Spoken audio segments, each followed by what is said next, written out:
Sir కడపలో మహానాడు 27, 28, 29 మహానాడు జరగబోతుంది. ఎలా ఉండొచ్చు సార్? ఇప్పుడు ఎందుకంటే కడపలో సీట్లన్నీ మెజారిటీ తెలుగుదేశంకే వచ్చినాయి. కాబట్టి ఇతర జిల్లాల నుంచి కూడా మామూలుగా మహానాడు కార్యకర్తలు వచ్చారు. ఎందుకంటే నేను చూసినాను ప్రతి జిల్లా నుంచి కార్యకర్తలు, శాసనసభ్యులు, జిల్లా నాయకులు, తాలూకా నాయకులు చాలామంది వస్తారు. ఎక్కడ పెట్టినా సక్సెస్ అవుతుంది, దానికి ఏముంది, మహానాడు సక్సెస్ అవుతుంది, దానికి ఇబ్బందులు ఏముండవు. సార్ లోకేష్ గారు పనితీరు ఎలా ఉంది మంత్రిగా? అంటే ఆయన మంత్రిగా పనితీరు, ఆయన మంత్రికి బాధ్యతలే కదా. కాకపోతే ఇప్పుడు ఆయన ఎక్కువ భాగం ప్రభుత్వంలో జోక్యం చేసుకుంటున్నారు అనేది ఒక అభియోగము. తండ్రి గారు కూడా కొంచెం ఫ్రీడమ్ ఇచ్చినారు అన్ని డిపార్ట్మెంట్లోనూ జోక్యం చేసుకుంటున్నారు అనేది ఒక అభియోగము.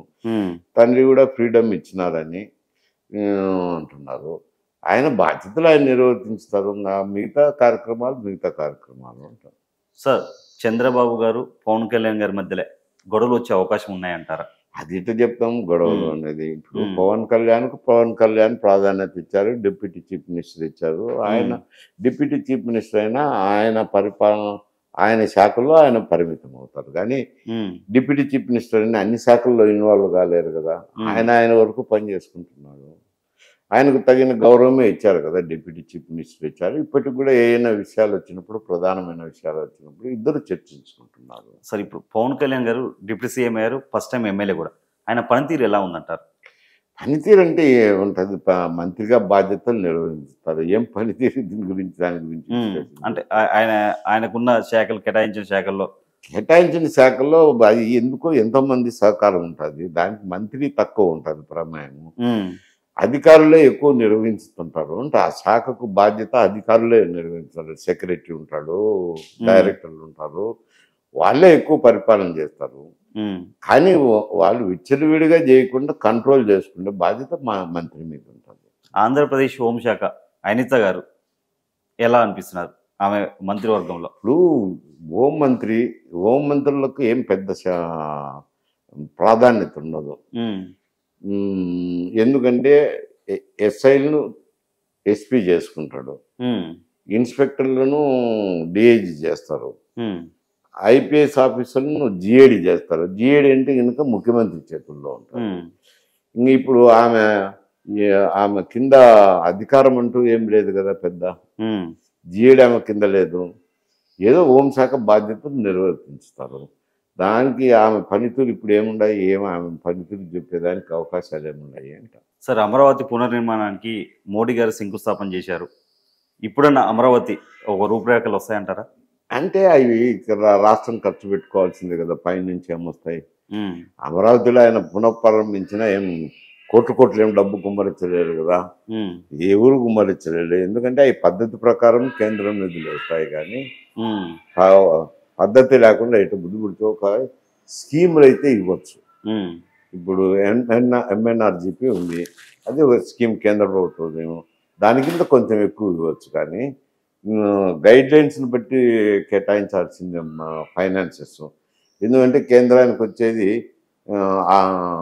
Income tax, customs duty, central GST వస్తుంది, రాష్ట్రానికి స్టేట్ జిఎస్టీ వస్తుంది. వాళ్ళు కూడా వచ్చిన జిఎస్టీలో ఇంతకుముందు 39% ఇస్తున్నారు, ఇప్పుడు 42% ఇస్తున్నారు.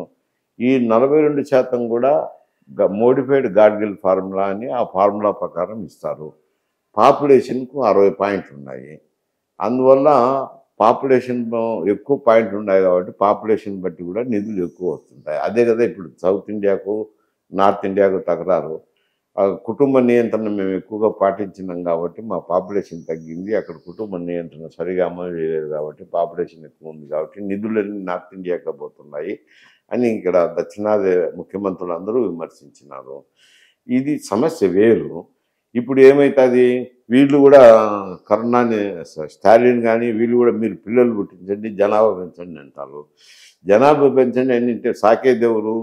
ఇప్పుడు చాలామంది ఎట్లున్నారు అంటే కుటుంబాల్లో 2 జార్లే అంటున్నారు. ఇంకా ఇప్పుడైతే లేటెస్ట్ అయితే అఫ్లేట్ అయితే ఒకరైతే బెటరు, పిల్లలను బాగా చదివించుకోవచ్చు, మంచి విద్యావంతులు చేయొచ్చు, ఏదన్నా వాళ్ళ భవిష్యత్తు తీర్చిదిద్దుతుందని ఒకరికే పరిమితమైన వాళ్ళు ఎక్కువ మంది ఉన్నారు.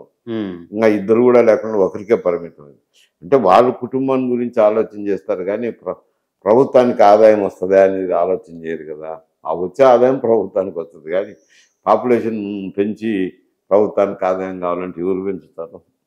సార్ ఏపీ లిక్కర్ కేసులో ఐఏఎస్లు ఐపీఎస్లు అరెస్ట్ అయ్యారు. అసలు వీళ్ళకి ఏం సంబంధం సార్ దాంతో? అంటే ఐఏఎస్లు ఐపీఎస్లు అంటే వాళ్ళు కేసు సంబంధించి ఈ డెస్టినీతో మాట్లాడడం ఇవన్నీ ఉంటాయి కదా వ్యవహారాలు. ముఖ్యంగా ఉన్నారు, జగన్మోహన్ రెడ్డికి దగ్గరగా ఉన్నారు, బాధ్యతలు అప్పచెప్పచ్చు. మీకే నేను ఉండదు, నాకు దగ్గర అనుకున్నప్పుడు అది మాట్లాడలే ఇది మాట్లాడలే అని చెప్పచ్చు. ఓకే, వచ్చిండొచ్చట వాళ్ళకి సాక్ష్యాలను బట్టే కదా వాళ్ళ కేసులు నిందితులను చేర్చేది పోలీసులు, ఊరికేం చేర్చాలి కదా.